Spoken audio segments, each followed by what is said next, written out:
There's a couple of different elements or nuances about being a business owner where you can take one of two directions, the proverbial fork in the road. You can intentionally start your business with efforts to grow your business. And then you can also just have a business because you enjoy doing it and you happen to make some gravy money or some Friday night pizza money or whatever. In today's topic, it may evolve.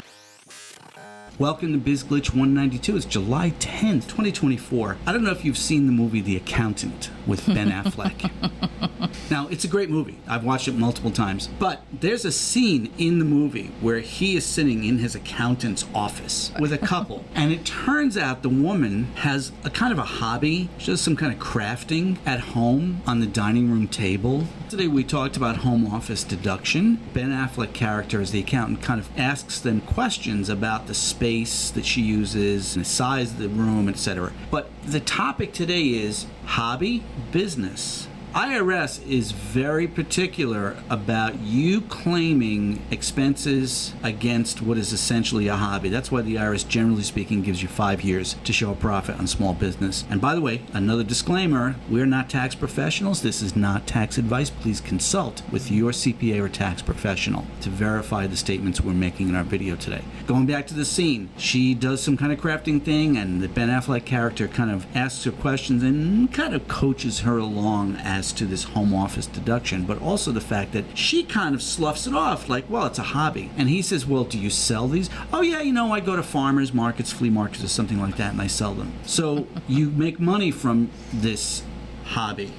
It's a business. The glitch is, are you treating your hobby like a business, and the way Trevor has just described this, or are you not treating your hobby like a business? If you're making money, it's a business. There's so much information out there about when you start a business intentionally, but what if your hobby sort of morphs into this thing that takes a life of its own, and then you didn't realize that you were a business owner? It's like, oh, it's just something fun that I do and people pay me a little bit here and there. Well, no that big means deal. That's income that you have to claim. Right. If you make more than $600 a year doing something, the IRS requires you to claim it on your tax return. Today's topic, it may evolve actually out of a hobby. Right. But you still have to either maintain standards for Absolutely. regulatory practices, or if you're looking to grow your business, then you have to have certain procedures in place that lend to scaling.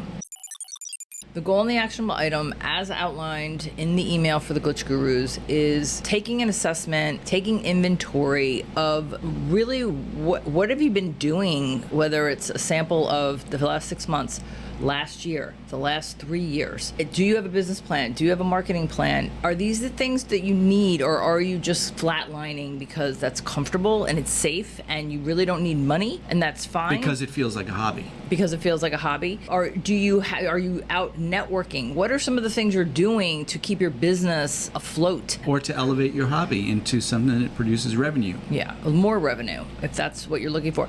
I mean, again, this all depends on what you want for your future for this business. And that is in the Glitch for the Glitch Gurus. See you tomorrow. See you tomorrow.